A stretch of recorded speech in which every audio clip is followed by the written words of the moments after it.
The snow had begun falling before dawn, a soft curtain of white that blanketed the small frontier town and softened the edges of its rough buildings, yet nothing about the world felt soft to Ilara as she stumbled out of the doctor's cabin with trembling fingers pressed against her mouth, her breath coming in small, broken bursts that made her chest feel too tight to hold anything except pain.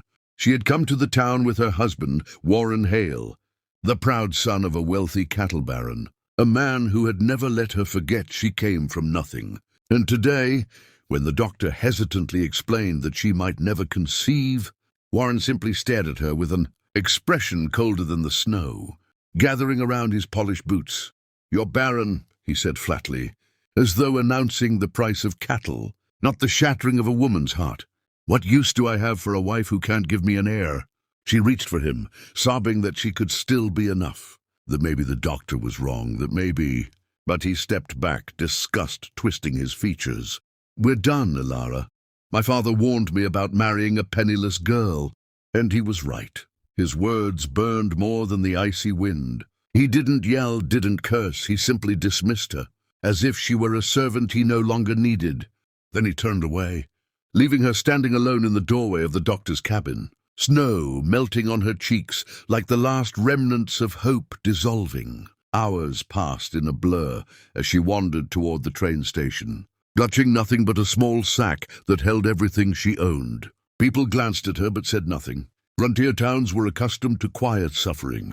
When she finally collapsed onto a weathered bench at the far end of the platform, her dress tattered from months of hardship, her feet bare from losing her shoes in last night's storm, she folded over her knees and cried in a way she hadn't allowed herself to cry since childhood, quietly, heartbreakingly, like a wounded animal hiding from the world. She didn't know where to go. Home was not an option. Her parents had died years ago, leaving her with no family except the man who'd just thrown her away. She sat there until her breath shook, until her fingers went numb, until the world blurred through tears. In the distance, a train whistle echoed, and the platform stirred with life. Men dragging luggage, women clutching shawls, children pointing excitedly at the great metal beast arriving through the snow. Ilara didn't lift her head. Her eyes were too swollen to care about anything anymore. But someone else noticed her. A cowboy, tall and broad-shouldered, wearing a long brown duster lined with worn leather and a shadowed hat that hid most of his face, stepped off the train with 3 small children bundled in mismatched sweaters. At first he simply glanced at her, another broken soul at a train station wasn't uncommon, but something about her small, hunched frame, about the way her shoulders shook despite her silence, made him pause. His children tugged at his coat, giggling, but his gaze drifted back to the young woman alone on the bench. When one of his twins pointed at her and whispered, "Papa, she's sad," he knew he couldn't walk away. He approached slowly, not wanting to startle her. "Ma'am," he said gently, but she didn't respond. Her breath hitched, and he saw her wipe tears with the back of her hand, trying to hide her pain. Kneeling at a respectful distance, he removed his hat, revealing kind, weather-worn eyes. "You all right?" he asked softly, though he already knew the answer. She shook her head. No, I'm not."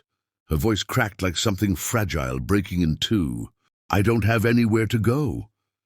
Those words hit him with surprising force, stirring memories he'd buried long ago, his wife dying 5 winters prior, leaving him with 3 infants he had no idea how to raise. He knew what it was to be lost. He knew what it was to suffer quietly. "I'm sorry," he said, meaning it.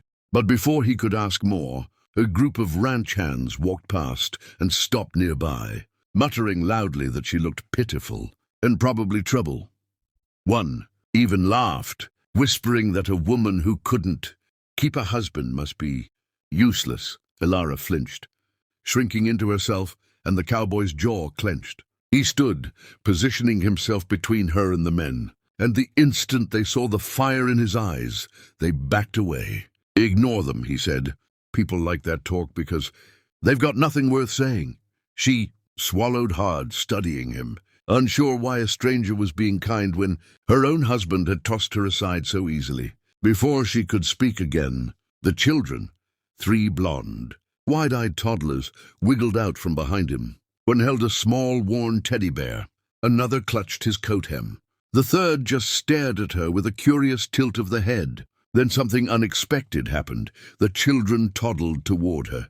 The cowboy reached out to stop them, but they slipped past his grasp, their little boots crunching on snow as they ran. One of them pointed at her with a bright smile. The smallest, trailing behind, lifted the teddy bear as if offering it to her. And then, as though pulled by some instinct older than words, they all shouted the same thing, the word that made her heart snap wide open. "Mama!" Elara froze. The world froze. Even the snowfall felt suspended around her. She stared at the children, her lips trembling.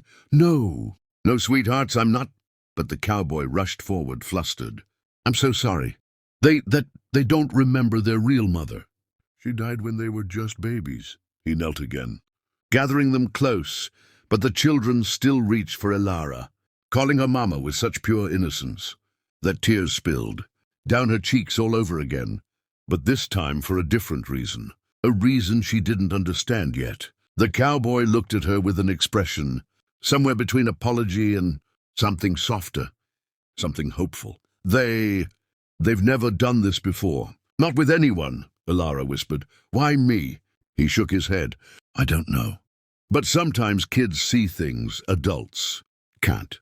The 3 little ones giggled and clung to her dress. And despite her despair, despite everything shattered inside her, a warmth bloomed in her chest, gentle, hesitant, unfamiliar, but real.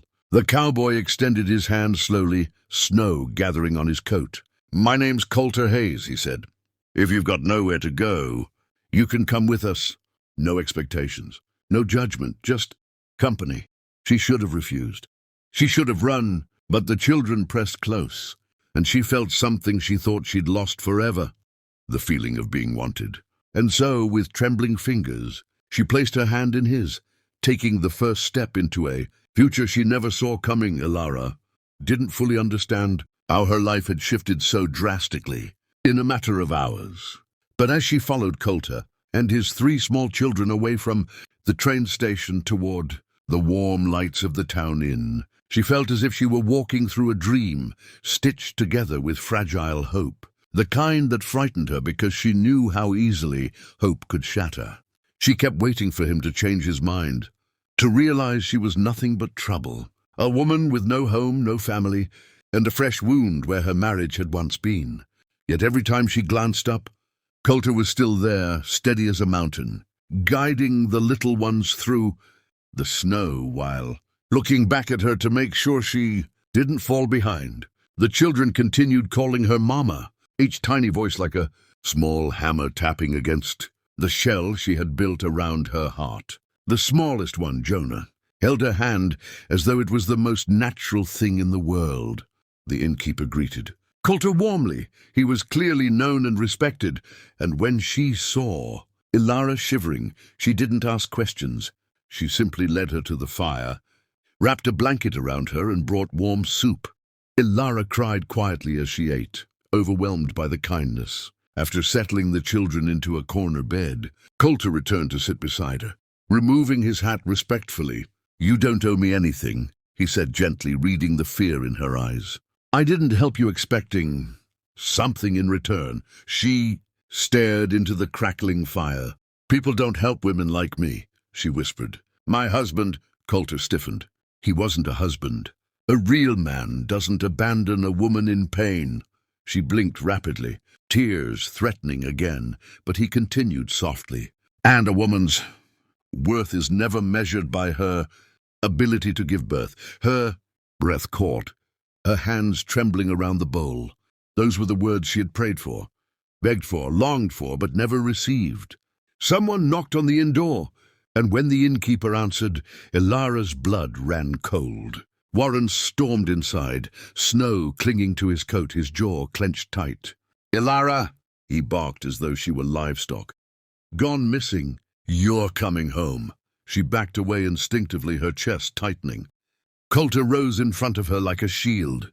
"She says whether she leaves," he said calmly. Warren sneered. "This doesn't concern you, cowboy. She's my wife. You left her, Coulter replied. In my book, that nullifies your claim. Warren stepped closer, fury twisting his features. She's barren, worthless. I made a mistake bringing her into my family. But I won't have her running, off and ruining my name. Ilara flinched as though struck, tears stinging her eyes. Coulter's voice dropped to a dangerous rumble. You don't get to call any woman worthless. And you, sure as hell, don't get to drag her back like a property. The children stirred at the loud voice. Jonah whimpered, and the moment Warren saw the kids, he scoffed. You're replacing me with this? Coulter stepped forward. You need to leave. Warren lunged, but Coulter moved faster, grabbing his arm and twisting it hard enough to make him yelp. With a firm shove, he pushed Warren toward the door. If you ever come near her again, you'll answer to me. The innkeeper backed Coulter up with a shotgun, and Warren, recognizing he'd lost, spat in the snow and stormed out. The door slammed behind him, and Ilara collapsed into a chair, sobbing in a mixture of fear, relief, and disbelief. Coulter knelt beside her gently, touching her shoulder. You're safe, he whispered. You're safe now, but she looked at him with a trembling voice. I don't understand why you're being so kind. I can't give you anything. I can't give anyone children. His gaze softened with something warm, almost tender. Ilara, I already have children. I don't need more. She blinked, stunned. He continued, and even if I didn't, your worth doesn't begin or end with motherhood. You deserve love simply because you exist. She burst into tears again, this time out of a feeling she hadn't experienced in years, being seen. Later that night, after the children fell asleep, Jonah woke crying. Ilara rose instinctively, lifting him gently, whispering soft comforts. He snuggled into her neck with full trust. Coulter watched quietly, something unfolding inside him like a sunrise. The children loved her instantly. She soothed them like she'd known them forever. He hadn't expected to feel anything, certainly not this warm ache when he saw Jonah cling to her. Days passed. Warren never returned. The town embraced Ilara, sensing her gentle spirit, and Coulter slowly realized he didn't just admire her, he cherished her strength, her kindness, her heart. One evening, as the sun dipped behind the snowy hills, painting the world gold, Coulter approached her outside the inn, where she stood watching the children chase each other. I've been thinking, he said. She turned, nervous. About what? He exhaled slowly. About you, about us. About the fact that my kids adore you, and he paused, choosing his words. I want you with us, not because the kids chose you. Not because you need a place to stay, but because, somewhere along the way, I started needing you too. Her breath caught. Coulter. He stepped closer. You're not barren, Ilara. You're full of love. I see it every time you hold my children. Tears spilled down her cheeks. I don't want to be a burden. He lifted her chin gently. You are not a burden. You are a blessing. The children ran over then, hugging her legs and chanting, Mama! With happy giggles. This time she didn't correct them. She bent down, gathering them close, tears dripping into their hair. Coulter rested a hand on her back, his voice warm. If you choose us, if you choose me, I promise you'll never face another winter alone. She looked up at him, emotions overwhelming her. Yes, she whispered. Yes, I choose you. Coulter pulled her into his arms. The children wrapped around their legs, and for the first time in her life, Ilara felt whole, not because she was a mother, but because she was loved. And as the snow began falling again, gentle and quiet, it felt not like an ending but a beginning, the kind that grows roots, builds homes and heals hearts. A new life, a new family, a new hope.